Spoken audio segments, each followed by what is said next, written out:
श्री शिवाय नमस्तुभ्यं। दोस्तों, यदि आपके जीवन में धन संपदा की बहुत ज़्यादा कमी है, व्यापार में वृद्धि नहीं हो रही है या आपके घर में सुख शांति समृद्धि बिल्कुल भी नहीं है, हमेशा आपके घर में लड़ाई झगड़ा होता रहता है या फिर आपके घर में पितृ दोष है, वास्तु दोष है, किसी प्रकार का दोष है, साथ ही आपको जीवन में जो है सफलता नहीं मिल पा रही है, आपने बहुत कोशिश कर ली फिर भी आपको जीवन में सफलता नहीं मिल पा रही है, आपको निराशा ही हाथ लग रही है, तो दोस्तों यह वीडियो आपके लिए है।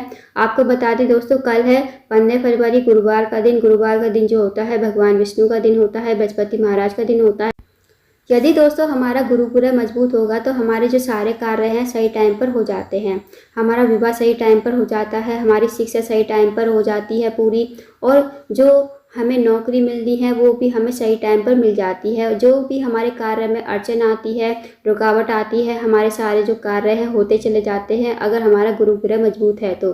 अगर हमारा गुरु ग्रह मजबूत नहीं है तो हमारे हर कार्य में बाधा आएगी, हमारी शिक्षा में बाधा आएगी, हमारी नौकरी में बाधा आएगी और विवाह में तो अड़चन आएगी आएगी। यदि दोस्तों आपके साथ भी ऐसा है तो इस वीडियो में दोस्तों आपको 3 से 4 उपाय बताए जाएंगे। जो भी आपकी मनोकामना होगी, इन उपाय को करने से आपकी सारी मनोकामनाएं पूर्ण हो जाएंगी, साथ ही आपका गुरु ग्रह जो होगा वो मजबूत हो जाएगा। तो दोस्तों इन विशेष उपाय को अवश्य कीजिएगा। पूज्य गुरु जी कथा को सुनकर उपाय को अच्छे से समझाने का प्रयास करेंगे। तो आइए दोस्तों जानते हैं पहला उपाय कैसे करना है। पहला जो उपाय है दोस्तों वह है जीवन से दुर्भाग्य को समाप्त करने के लिए और जीवन में सौभाग्य की वृद्धि करने के लिए, अपनी किस्मत को चमकाने के लिए, अपने भाग्य को चमकाने के लिए। इस उपाय को करने के लिए दोस्तों आपको लेना है 7 चने की दाल। जो चने की दाल होती है वो खंडित नहीं होनी चाहिए, इस बात का ध्यान रखें। साथ ही दोस्तों आपको 2 लोटा जल लेना है। 1 लोटा जल आपको स्टील के पात्र में लेना है और 1 लोटा जल आपको तांबे के पात्र में लेना है। जो आप स्टील के पात्र में जल लोगे ना, वो उसमें आपको डालना है छोटा सा गुड़ का टुकड़ा या फिर पीला चंदन या फिर थोड़ा सा केसर। इन तीनों में से आप कोई भी एक चीज़ डाल दीजिए जो आपके पास स्टील का पात्र है उसमें। साथ ही स्टील के पात्र में आपको डालना है 1 या 2 चम्मच कच्चा दूध, और जो आपके पास तांबे का पात्र है उसमें आपको कुछ नहीं डालना, इस बात का विशेष ध्यान रखें।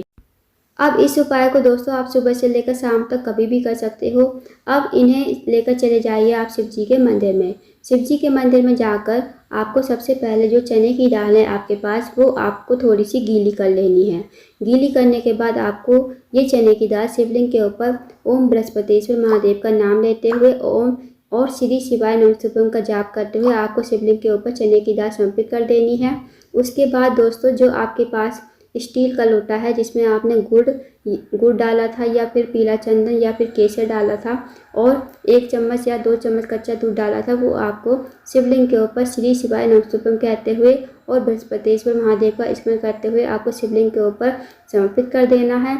उसके बाद जो आपके पास शुद्ध जल है तांबे के पात्र में, वो भी आपको शिवलिंग के ऊपर श्री शिवाय नमस्तुभ्यं कहते हुए समर्पित कर देना है। फिर आपको महादेव से प्रार्थना करनी है, जो भी आपके जीवन में दुर्भाग्य चल रहा है, आप अपने जीवन में सौभाग्य की वृद्धि करना चाहते हो तो महादेव से कहिए, अपने भाग्य को चमकाने के लिए महादेव को प्रार्थना कीजिए। दोस्तों ये चने की दाल का जो उपाय है ना, अगर हम चने की दाल गुरुवार के दिन शिवलिंग के ऊपर समर्पित करते हैं तो हमारा गुरु ग्रह मजबूत होगा और साथ ही जो भी हमारे कार्य अटके हुए हैं वो सारे कार्य हमारे होते चले जाते हैं और साथ ही हमारी जो भी मनोकामना होगी अवश्य ही पूर्ण हो जाती है। तो दोस्तों इस विशेष उपाय को अवश्य कीजिएगा, बहुत ही अचूक विशेष उपाय है। अब जानते हैं दोस्तों दूसरे उपाय के बारे में। यदि आपके घर में कोई भी व्यक्ति रोगीला है, बीमार है या बहुत दिनों से उसकी जो बीमारी है बढ़ती ही जा रही है, ख़त्म होने का नाम नहीं ले रही, तो इस विशेष उपाय को अवश्य कीजिए। इस उपाय को करने के लिए आपको लेनी है 1 बेलपत्र और 1 तांबे के पात्र में 1 लोटा जल। अब जो बेलपत्र आप लोगे वो कहीं से कटी फटी खंडित नहीं होनी चाहिए, इस बात का ध्यान रखें। अब दोस्तों इस उपाय को भी आप सुबह से लेकर शाम तक कभी भी कर सकते हो। अब इन्हें लेकर आपको चले जाना है महादेव के मंदिर में, शिवालय में। शिव जी के मंदिर में पहुंचकर सबसे पहले आपके पास जो बेलपत्री है वो बेलपत्री आपको माता अशोकसुंदरी के स्थान पर समर्पित करनी है, कुंदकेश्वर महादेव का नाम लेते हुए। अब दोस्तों आप सबको बता दें कि माता अशोकसुंदरी जो है शिव जी की सबसे छोटी और प्रिय पुत्री हैं और माता असुरसुंदी का स्थान जो होता है जलाधारी पर ही होता है। आप सबको पता होगा दोस्तों, शिव जी का पूरा परिवार जो होता है जलाधारी पर ही विराजमान है।